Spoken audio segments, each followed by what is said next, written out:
Alright, in this video, I want to talk about how you have not gone too far.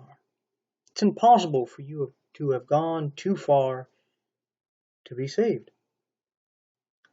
You could actually turn yourself into a living piece of shit. God can still save you.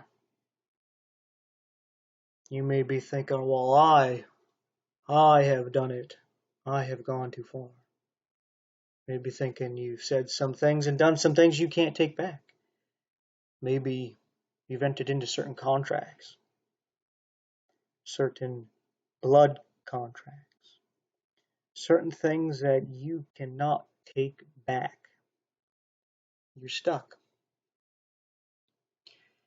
You even have said and done some things required of these contracts that just can't be undone. People are now gone. There's no way for you to make amends. Certain things just have damage that stays, that can't be rebuilt. Well, I'm going to tell you how God can actually save you. You see, God doesn't save you because you are good or great or relatively clean. He saves you by not actually saving you. What I mean by this is that this flesh that we're in, this body, it's doomed. One day or another, it's going down and it's not coming back up. But the real you, your soul, your consciousness, your personality, your character, who you are, your thoughts, your feelings. Now that is what God saves.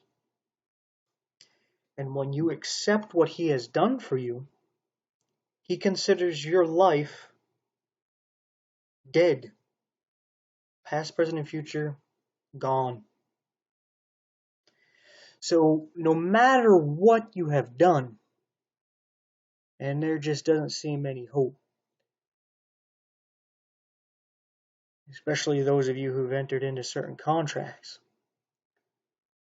Well, the contracts aren't binding once you're dead. Especially when your life is imputed to somebody else. So it's not even your life anymore. And when you believe on what God has done for you, that He came into this world, and that He lived a perfect life that nobody could live, not just to show off and to show that He could do it, but so that He can exchange that life with yours. So that this life that you're living that is doomed and there's no hope, you've gone too far, well, that can be imputed to Jesus. And you see Jesus up there hanging on the cross 2,000 years ago? That's you. That's you up there. You died. Jesus did it for you. Your life given up as a sacrifice to God. So everything that you have thought, said, and done, and not thought, said, and done, and all these contracts you may be part of are null and void. They no longer apply to your soul. You're dead. And God Himself has taken on all the requirements that are needed to fulfill any contracts and to pay for anything you've ever done wrong. He takes the burden of it upon Himself.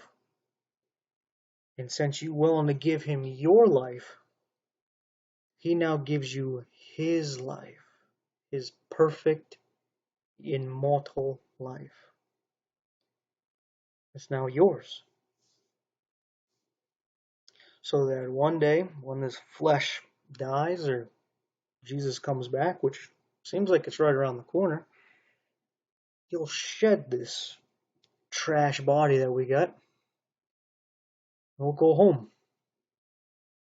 And everything that we thought said and done, it left here. Just let it decay and go away. We'll be renewed. That's exactly what we're told happens to us, that old things have passed away and all things have become new. That's why Jesus says you got to be born again. You're born again, it's a new you. You're born into the Spirit of God. Everything of the past life doesn't apply to you anymore. It's gone. You can be set free. You just got to believe that God really does love you and He really did this for you. That's all you got to do is trust Him. That He loves you enough, that He took care of it all to make a way for you to come to Him and to spend eternity with Him. That's what faith is. It's your belief and trust in God. And that's how you accept this free gift of grace. That's how we're all saved, is by grace. Nobody deserves it. No one has earned it. No one has ever merited salvation and eternal life. Think about it. What do you think you would have to think, say, and do, and not think, say, and do, to actually earn life, yet alone eternal life?